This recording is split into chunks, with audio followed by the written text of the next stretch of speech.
j'espère que vous allez bien. Aujourd'hui, on va parler de 10 astuces pour rester motivé pendant ses études.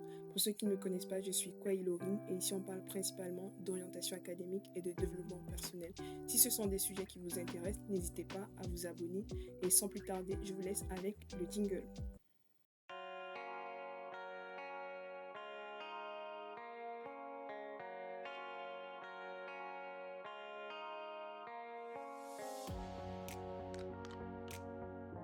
La première astuce, selon moi, c'est de se fixer des objectifs. Parce que mieux vous visualiserez où vous souhaitez aller et plus vous ferez des actions en adéquation avec ces objectifs que vous visez. La deuxième astuce est de s'entourer de bonnes personnes. Il est important de s'entourer de personnes bienveillantes avec qui vous pourrez vous motiver mutuellement dans l'atteinte de vos objectifs. Il y a un adage qui dit à cet effet, nous sommes la moyenne des 5 personnes que nous côtoyons le plus. Prenez vraiment le soin de choisir ces personnes avec qui vous allez partager votre quotidien.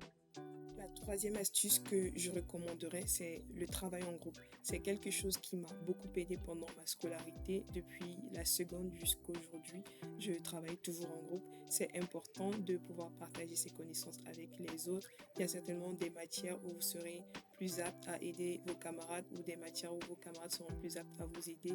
Et ainsi, vous pourriez contribuer les uns à l'accomplissement des objectifs des autres. Et voilà.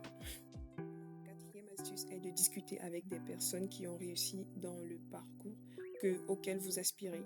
Il est important de discuter avec ces personnes, de mieux visualiser la chose pour que vous puissiez savoir si effectivement cette formation est faite pour vous. Par exemple, vous pouvez discuter avec des personnes sur LinkedIn, les approcher à la sortie de l'école. Il y a des personnes qui sont vraiment ouvertes et qui pourront vous répondre. Je ne vous garantis pas que toutes les fois où vous allez demander à des personnes, ces personnes vous répondront forcément non, mais essayez quand même de vous rapprocher de ces personnes et vous pourriez leur poser toutes les questions qui ne sont pas forcément accessibles sur le site de l'école et ainsi renforcer vos...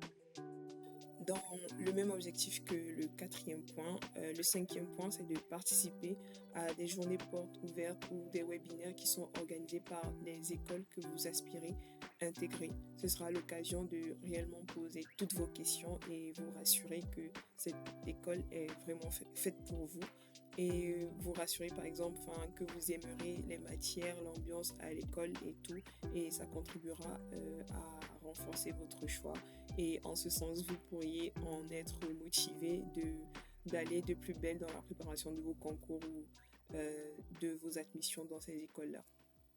La sixième astuce est d'essayer d'établir une routine quotidienne avec des horaires pour réviser.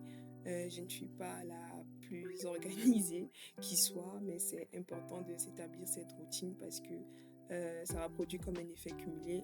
La somme des objectifs que vous fixez quotidiennement vous permettront d'atteindre votre objectif ultime qui peut être d'avoir une certaine moyenne ou de passer un certain concours, mais il est important de s'établir une routine et de ne surtout pas attendre la dernière minute, surtout si cet objectif est réellement important pour vous. La septième astuce que je recommanderais est de rester positif. Vous pouvez pour cela écouter des podcasts si ça vous intéresse, si le développement personnel c'est quelque chose qui vous intéresse. Il y a des podcasts de Erin Coney à ce sujet, je vous mettrai le lien en barre d'infos, ou encore les chaînes de Karamo et Sudei que moi personnellement j'écoute et qui m'édifient beaucoup, ou encore des livres de développement personnel aussi, et également vous entourer de personnes positives. Le huitième point est d'être optimiste et de croire en vous parce que clairement si vous ne croyez pas en vous, je ne sais pas je ne sais pas sur quoi vous comptez, je ne sais pas sur qui vous comptez, personne ne peut croire en vous mieux que vous-même. La neuvième astuce que je recommanderais est de développer ses hard skills en dehors des cours parce que le fait d'y travailler vous permettra certainement d'être fier de vous et vous encouragera à fournir davantage d'efforts. Vous pouvez le faire par exemple en améliorant votre anglais, en passant des certifications gratuites des fois sur des sites tels que Open Classroom ou encore EDX. Je vous mettrai les liens des certifications que je connais en barre d'informations. Et enfin, le dernier point est de développer ses soft skills, de participer à la vie associative de votre école ou d'une toute autre communauté. Ça vous permettra de discuter, d'échanger avec des personnes, de vous faire des amis et de discuter des fois avec des personnes qui ont la même vision des choses que vous, et ça ne pourra que renforcer votre motivation. Ainsi prend fin la vidéo d'aujourd'hui. J'espère qu'elle vous aura plu. Si c'est le cas, n'hésitez pas à liker et à vous abonner. Et on se retrouve la semaine prochaine pour une nouvelle vidéo. Bye!